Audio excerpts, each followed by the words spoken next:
শুরু করব আজকে আর্ট অফ লিভিং অর্থাৎ ভালো থাকার পাসওয়ার্ডের পর্ব ১৯ নিয়ে আমাদের পথ চলা 19th এপিসোড। আমি ভাবছিলাম আজকে দেখতে দেখতে কিরমভাবে 20 এপিসোডের মুখোমুখি আমরা দাঁড়িয়ে পড়েছি, তাই না? একদম। অ্যাকচুয়ালি আমাদের কয়েক হাজার এপিসোড, হ্যাঁ, কিন্তু আর্ট অফ লিভিং অর্থাৎ ভালো থাকার পাসওয়ার্ড শুরু হয়েছিল, যেটা শুরু হয়েছিল আমাদের গত মাসে, সেটা কিন্তু আমরা প্রায় 20টা এপিসোডের সম্মুখে চলে এলাম একদম। এবং দেখুন আমাদের অনুষ্ঠানের মাধ্যমে মানুষ কিন্তু মানে প্রান্তিক বাংলার মানুষরা তারা কিন্তু আজকে একটা জিনিস প্রত্যেকে বুঝতে পারছেন, আমি আশা রাখবো, কোন সময়ে আপনাকে আপনার ডাক্তারবাবুর কাছে যেতে হবে, কোন লক্ষণটা আপনার শরীরের অরিষ্ট লক্ষণ। অরিষ্ট লক্ষণ, অরিষ্ট শব্দটা দেবনাগরী শব্দ। আয়ুর্বেদে অরিষ্ট লক্ষণ শব্দের অর্থ হচ্ছে খারাপতম লক্ষণ।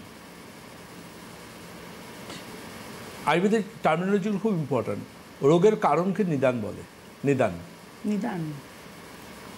ওই যে বলা হয় যে রোগের চিকিৎসার প্রথম ধাপ হচ্ছে নিদান পরিবর্জনম।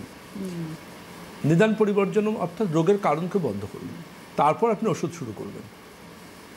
যদি কেউ অ্যালকোহল নেন বা স্মোকিং করেন, এবার তিনি আমার ক্লিনিকে এসে যদি বলেন যে আমি অ্যালকোহলও খাই, স্মোকিংও খাবো, এদিকে আমার পেটের কোনো গ্যাস অম্বল হবে না, তাহলে ওনার যেদিনকে গ্যাস অম্বল সারবে সেদিনকে ঘোড়ারা চাঁদে উঠে মর্নিং ওয়াক করবে। কোনোদিনও সারবে না, আমি লিখে দিচ্ছি, কোনোদিনও সারবে না। ওনারা একের পর এক, মানে ছোটোবেলা দেখুন বাচ্চারা না ক্যাপ ফাটাতো, ও তাতে একটা রিল ক্যাপ হতো, পর পর পর পর ফাটতো, ওই রিল ক্যাপের মতো তারা ডাক্তার চেঞ্জ করে যাবেন, ওষুধ চেঞ্জ করে দেবেন, এক ডাক্তারবাবুর কাছে গিয়ে আরেক ডাক্তারবাবু নিন্দাও করবেন, কিন্তু আলটিমেটলি সমাধান হবে না, কারণ নিদানটা তো রয়ে গেল। স্মোকিং যদি আপনি করেন আপনার কোনোদিনও পেটের সমস্যা মিটবে না, অ্যালকোহল যদি আপনি নেন কোনোদিনও পেটের সমস্যা মিটবে না। তার জন্য তখনই আপনি সুস্থ হতে পারবেন যখন আপনার অসুখের যে মেন কারণ, সে কারণগুলোকে জীবন থেকে কেটে বাদ দিতে পারবেন। আজকে আমাদের আর্ট অফ লিভিং এপিসোড 19-এ আলোচনার বিষয় হচ্ছে বারে বারে মূত্রে সংক্রমণ। আমরা প্রশ্ন চিহ্ন রেখেছি, বারবার কি আপনার ইউরিনারি ট্র্যাক ইনফেকশন হচ্ছে? আসুন আলোচনাটাকে আমরা এগিয়ে নিয়ে যাব। একদমই। বেশিরভাগ ক্ষেত্রে পেশেন্টরা যখন ক্লিনিকে আসেন এবং অনেক ক্ষেত্রে তারা আমাকে বলেন, অনেক ক্ষেত্রে বলেন না। এবার আমার জুনিয়র টিমের কাছে তারা রিপোর্ট জমা দেন এবং আমি ক্লিনিকে খুব পেশেন্টদের সাথে টু দ্য পয়েন্ট কথা বলি। তার জন্য তাদের কেস হিস্ট্রি সামারিটা একটা ফর্ম ফিল আপ করে তাদের আমার কাছে আসতে হয়, যেটা আমাদের রেকর্ড থাকে এবং ভবিষ্যতে সেই পেশেন্টের যাবতীয় ডেটা আমরা আমাদের সফটওয়্যারে পেয়ে যাই। ম্যাটারটা যেটা সেটা হচ্ছে যখন রিপোর্টগুলো দেখি, দেখতে দেখতে বেশিরভাগ ক্ষেত্রে সাধারণভাবে মানুষ একদম সিটি স্ক্যান, এমআরআই খুব গুরুত্ব নিয়ে দেখেন, কিন্তু রক্ত পরীক্ষা সেটাও গুরুত্ব নিয়ে, কিন্তু যখন স্টুল টেস্টের রিপোর্ট এলো শর্ট করে পাতাটা উল্টে ফেলি, ইউরিনারি টেস্টের রিপোর্ট এলো পাতাটা উল্টে ফেলি, এগুলো কিন্তু উচিত নয়। স্টুল টেস্টের মধ্যে ভীষণ রকম প্রয়োজন যেমন থাকে যে ওবিটি পজিটিভ না নেগেটিভ, অর্থাৎ স্টুলে তার ব্লাড আছে কি নেই, অকাল ব্লাড টেস্ট। ইউরিনের কিন্তু রিপোর্টটা যখন হাতে আসে, আমি প্রথম সব কিছু রিপোর্টের ডিটেলস পড়ব, কিন্তু আমার চোখটা গিয়ে আটকে যায় ইউরিন টেস্টের রিপোর্টের ঠিক সেই জায়গাটা, যে জায়গাটা লেখা আছে পাসসেল, ওই জায়গাটা গিয়ে চোখটা আটকে যায়। পাসসেল কত? যদি দেখা যায় ওটা মোটামুটিভাবে 4-এর মধ্যে 5-এর মধ্যে ঠিক আছে, কিন্তু যখন ওটা 5 টপকাতে শুরু করছে বা 5 হয়ে গেছে, আমি পেশেন্টকে একটা কথাই জিজ্ঞাসা করি, গরমের দিকে বিশেষ করে বা শীতের দিকে আপনার টয়লেটে জ্বালা করে? হ্যাঁ ডাক্তারবাবু, প্রতি বছরই গরম বা শীতে আমার টয়লেট জ্বালা করে।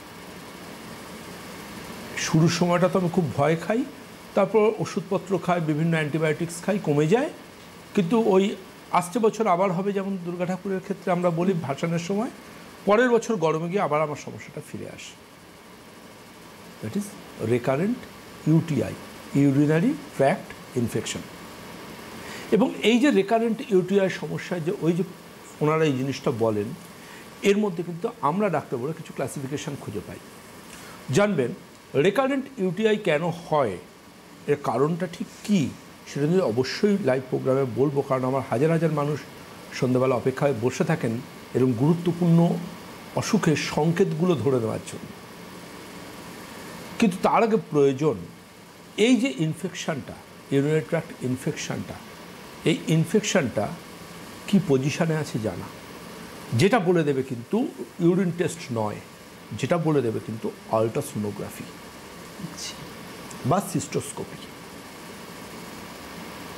যদি এই বারে বারে ইউরিনে ইনফেকশন বা জ্বালা হচ্ছে, আপনি ধরে নিচ্ছেন যে এটা আমি সোকল্ড একটা কিছু ওষুধ খাবো আর কমে যাবে, ধামাচাপা দেবো, অনেকেরই ধারণা যে একটা পার্টিকুলার ওষুধ খেলে নাকি কমে যাবে এবং পরে এটাকে আমি আসছে বছর আবার হবে, তার মানে কিন্তু এই ওষুধটা কিন্তু ওটাকে কমাচ্ছে, সারাচ্ছে না, সমস্যাটার বীজ কিন্তু রয়ে যাচ্ছে। এতে কি হতে পারে, রেকারেন্ট ইউটিআই যদি হতে থাকে, বারে বারে যদি মূত্রের সংক্রমণ বা বার্নিং মিকচুরেশন, বার্নিং মিন্স জ্বালা করা, মিকচুরেশন মানে ডাক্তারি ভাষায় টয়লেট হওয়াকে মিকচুরেশন বলা হয়, MICTURATION। আমার স্টুল পাসিংকে আমরা মেডিকেলে আমরা বলি ডিফিকেশন, এগুলো হচ্ছে মেডিকেল টার্ম। কিন্তু খুব গুরুত্বপূর্ণ, আমরা সেই জায়গাটার উপর কিন্তু আবারও হাইলাইট করব, সেটা হচ্ছে আপনার এই ইনফেকশনটা কোন অবস্থায় আছে। যদি জীবাণুটা ব্লাডারের মধ্যে ছড়িয়ে গিয়ে থাকে তাহলে আমরা তাকে কি বলবো, দ্যাট ইজ সিস্টাইটিস, সেই টিস জীবাণু সংক্রমণ। কোন জায়গায় থাকলে কোনটা হতে পারে, যদি জীবাণুটা ব্লাডারের মধ্যে, ইউরিনারি ব্লাডারের মধ্যে ছড়িয়ে গেছে, দ্যাট ইজ, তখন আমরা তাকে বলবো সিস্টাইটিস। আর কখন কি বলবো আসবো আলোচনায়, কেউ আছে।